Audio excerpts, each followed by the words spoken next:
बिस्मिल्लाहिर्रहमानिर्रहीम। अस्सलाम वालेकुम। हालिया चीफ जस्टिस ऑफ पाकिस्तान ने अरशद शरीफ कत्ल केस की तहकीकात के लिए आज खुद नोटिस लिया। आज उसकी समाअत थी। आज जो रिमार्क्स दिए हैं, देखिए पता तो पूरे पाकिस्तान को है अरशद शरीफ को मारा किसने है, लेकिन जस्टिस एजाजुल अहसन ने जो आज सवालात उठाए हैं और उसके साथ साथ चीफ जस्टिस ऑफ पाकिस्तान ने जो सवालात उठाए हैं, और इंटरेस्टिंगली जस्टिस मज़ाहिर नकवी ने जो सवालात उठाए हैं, मीडिया पर तो शायद बात करने की इजाज़त ना हो, लेकिन हकीकत टीवी आपको बताने जा रहा है कि आज समाअत में क्या सवालात उठाए थे और वो सुनने वाले हैं और देखने वाले हैं कि वहाँ मामला क्या हुआ। सबसे पहले जस्टिस एजाजुल अहसन ने पूछा कि अरशद शरीफ का मोबाइल और दीगर सामान किधर है। इस पर JIT के सरबराह ने बताया कि अरशद शरीफ का मोबाइल, आईपैड कीनिया के IT डिपार्टमेंट के पास है, बाकी सामान मौसूल हो चुका है। जस्टिस एजाजुल अहसन ने कहा कि आपने पता किया है कि अरशद शरीफ से कौन जान छुड़ाना चाहता था, कौन चाह रहा था कि वो इस मुल्क से निकले, और किसने अरशद शरीफ को कोई ऐसी चीज दिखाई कि आपने पता किया कि जिसके बाद उनको मुल्क छोड़ना पड़ा। फिर उन्होंने कहा कि आपने तहकीकात की कि अरशद शरीफ के खिलाफ मुकदमात किसने दर्ज करवाए थे, अरशद शरीफ को भागने पर किसने मजबूर किया था। यहाँ पर उन्होंने कहा 3 जाविये हैं अरशद शरीफ कत्ल केस में। आप एक बात बताइए, आपने पता किया अभी तक? इजाजुल अहसन ने, देखिए बाकी जितने भी जज थे उनमें से इजाजुल अहसन के जो खास तौर पर रिमार्क्स और सवाल आते वो बड़े टू द पॉइंट थे। उनका ज्यादा फोकस इस बात पर था कि अरशद शरीफ को धमकियां कौन दे रहा था। उन्होंने उसमें एडिशन किया कि उनको क्या दिखाया गया। अब ये जस्टिस एजाजुल अहसन के पास कहां से इंफॉर्मेशन आई और उनका इल्म क्या कहता है, ये बड़ी जबरदस्त बात है कि उन्होंने कौम को एक नई डायरेक्शन दी। उनको कुछ दिखाया गया था अरशद शरीफ को कि जिसके बाद वो यहाँ से निकले। क्या उनको किसी का टॉर्चर दिखाया गया? उन्होंने कहा कि कौन उनको धमकियां देता रहा, कौन उनको पाकिस्तान से निकालने के इकदामात करता रहा। आपने इस पर कोई तहकीकात की है? आपने इस पर जाकर कोई भी इंफॉर्मेशन लेने की कोशिश की है कि कौन से लोग थे, क्या वो करना चाह रहे थे, क्यों उनको धमकियां दी गई यहाँ से निकलवाने के लिए, और सबसे बढ़कर वो कौन लोग हैं जिन्होंने अरशद शरीफ के खिलाफ FIR कटवाई थी? वो सारे के सारे मीडिया पर क्यों नहीं आते? अब ये होना तो चाहिए। ये सबसे ज्यादा जो अहम तरीन रिमार्क्स थे वो जस्टिस एजाजुल अहसन। देखिए अब हुआ क्या है, JIT के सरबराह कहते हैं कि जी हमें वो कीनिया के अंदर एक्सेस नहीं दे रहे, हमें वो पूरी तरह रिसाई नहीं दे रहे, हमें वो पूरी तरह बता नहीं रहे, हमें कोई ठोस शवाहिद वहां से नहीं मिले। फिर जज ने पूछा उनसे कि आप वहां पर करने क्या गए थे UAE में, और आप कीनिया में कैसे सैर सपाटे के नहीं करने गए थे? आप वहां से कोई शवाहिद नहीं लेके? उन्होंने कहा जी हम क्या करें, वहां से हमें वो दे नहीं रहे सबूत।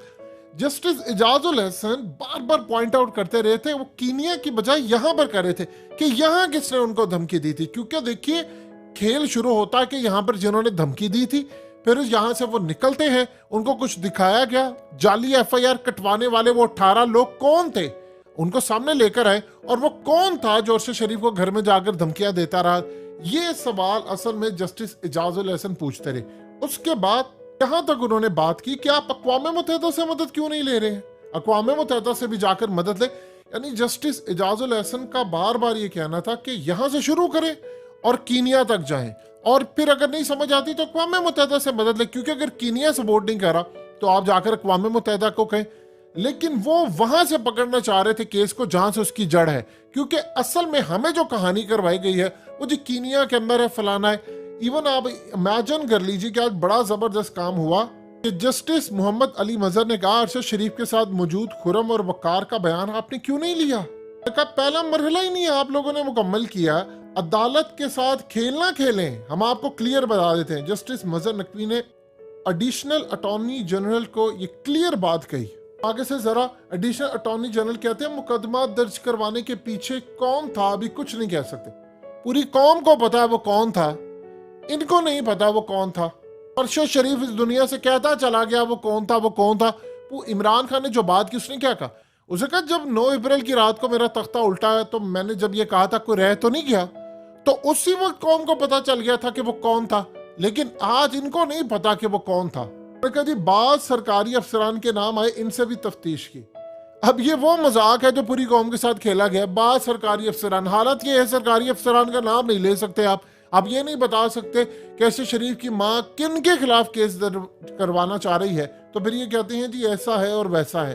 जस्टिस मुजाहिर नकवी के रिमार्क्स बड़े जबरदस्त है। उन्होंने कहा कि एक बात आप ज़हन में रखिएगा, तमाम की तमाम चीजें इस बात पर हैं कि कीनिया पुलिस जो कहानी सुना रही है वो काबिल कबूल नहीं है। उन्होंने कहा अरशद शरीफ कत्ल पर जेआईटी बनाने की वजह ये थी कि आप उसका सच लेकर आते।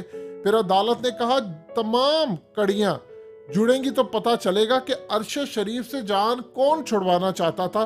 क्या पता लगाया कि अरशद शरीफ का ऐसा क्या दिखाया गया कि वो यहाँ से चले गए। कहा बार बार जस्टिस मुजाहिर अली अकबर नकवी कहते हैं कि हमें ये एक ही कहानी सुनाई जा रही है, एक ही कहानी जो कीनिया वाले कहानी सुना रही है। उन्होंने कहा कि यकीन दहानी के बावजूद कीनिया में कत्ल की जाए वकूफ पर आपने जेआईटी को क्यों नहीं जाने दिया, हमें ये बात बताएं। चीफ जस्टिस ने फिर बाद में कहा कि देखिए हम अरशद शरीफ कत्ल का इल्जाम कबल अज़ वक्त किसी पर फिलहाल नहीं लगाना चाहते, लेकिन एक चीज कंफर्म है कि अरशद शरीफ कत्ल केस में जो पाकिस्तान में तहकीकात हुई है इसमें बहुत ज्यादा गलतियां हुई हैं। असल में यही वो चीज है। देखिए यहाँ पर आप जितनी मर्जी कहानी करा ले, वो खास तौर पर तस्नीम हैदर कहता है कि लंदन के अंदर मरियम नवाज ने, हुसैन नवाज, नवाज शरीफ ने, इन्होंने प्लान बनाया था। मरियम नवाज का ऑर्डर था, पाकिस्तान में ऑर्डर दिया गया और कीनिया के अंदर मरवाया गया। तो आपने अगर पकड़ना है तो आपको पाकिस्तान से, देखिए सिंपल तरीका कर क्या, आप उन 18 बंदों को सामने लेकर आए जिन्होंने अरशद शरीफ के खिलाफ FIR कटवाई, वो आपको बता देंगे किसने कहा, और अरशद शरीफ की वालदा का इंटरव्यू आप कर लें। चीफ जस्टिस कह रहे हैं कि पता करें जो फैक्ट फाइंडिंग रिपोर्ट थी वो कौन था, इसके पीछे कौन मुलव्विस था जिसने ये रिलीज किया और अरशद शरीफ कत्ल केस की फैक्ट फाइंडिंग रिपोर्ट बगैर तस्दीक के पब्लिक कर दी। किसने अरशद शरीफ कत्ल केस की फैक्ट फाइंडिंग रिपोर्ट जानबूझकर पब्लिक की। आप अगर लुबे लुबाब समझना चाहते हैं तो आज तमाम जजेस ने 3 बातों पर फोकस किया कि पाकिस्तान से जो तहकीकात हुई हैं प्रॉपर नहीं हो पाई, कीनिया के अंदर हुक्काम के साथ जाकर कोई बात नहीं हो पाई, और सबसे बढ़कर कि अरशद शरीफ को धमकियां कौन दे रहा था और कौन उनके पीछे ये तमाम मामला कर रहा था, इस पर भी कोई मामला नहीं हुआ। ये तमाम वो चीजें आप ये देखिए कि अरशद शरीफ की बेवा जवेरिया वो क्या कह रही हैं, वो कह रही हैं कि हमारे वकील भाग गए थे अदालत से। भैया अरशद शरीफ का आप बकौल देखिए, कीनिया के हुकाम ने कहा जी वहां पर उनका एक गलती से शूटिंग हो गई थी, यानी आप अंदाजा कीजिए जी वो गलती से उनको मार दिया गया था, फलाना हुआ था। तो आप फिर सिंपल से एक बात बता दें कि अगर गलती से हुआ था तो वकील पाकिस्तान से क्यों भाग रहे हैं? कौन वकीलों को कह रहा है कि भैया आपने केस की पैरवी नहीं करनी? तो आज चीफ जस्टिस ऑफ पाकिस्तान ने बड़ा क्लियरली ये मामला सामने रख दिया है कि ये जो आप कहानी इस वक्त करवा रहे हैं ये कहानी हमने काबिल कबूल नहीं है कि जी वो फलाना नहीं मिला, ये नहीं मिला। हमें इतने दिनों से आप काम कर रहे हैं और आपको धेला भी नहीं मिला, आपको पता ही नहीं है। आपने तहकीक की बताएं वो कौन लोग हैं, उन्होंने कैसे FIR काट दी, किनका ज़मीर जाग जाता है कि 45 FIR कट जाती हैं आजम सवाती के खिलाफ, अरशद शरीफ के खिलाफ, इमरान रियाज के खिलाफ। ये कब तक आप कौम को पागल बनाते रहेंगे? लेकिन आज की समाज से एक बात क्लियर हो चली है कि अदालत इस मूड में नहीं है कि वो जो कहानियां करवाई जा रही है उसको वो तस्लीम करे। लेकिन हैरान कुन तौर पर क्या पाकिस्तान में एक भी वकील नहीं है जो अरशद शरीफ कत्ल का मुकदमा लड़ सके। एतजाज अहसन और बहुत सारे वकील हैं, क्या कोई भी नहीं लड़ सकता? ये वो केस है जिस पर आपको लड़ना चाहिए और आगे बढ़े और बगैर फीस के लड़े। कौम आपको कंधों पर उठाएगी, अब नहीं उम्र भर तक आपकी नस्लों को भी याद करेगी कि यार इसका बाप था, इसका दादा था, उसे सारी जिंदगी इतनी माफिया के खिलाफ खड़ा हो गया था और फ्री में केस लड़ा था। कभी कभी पैसे की हर बात नहीं होती, आपको मुल्क की खातिर भी खड़ा होना पड़ता है।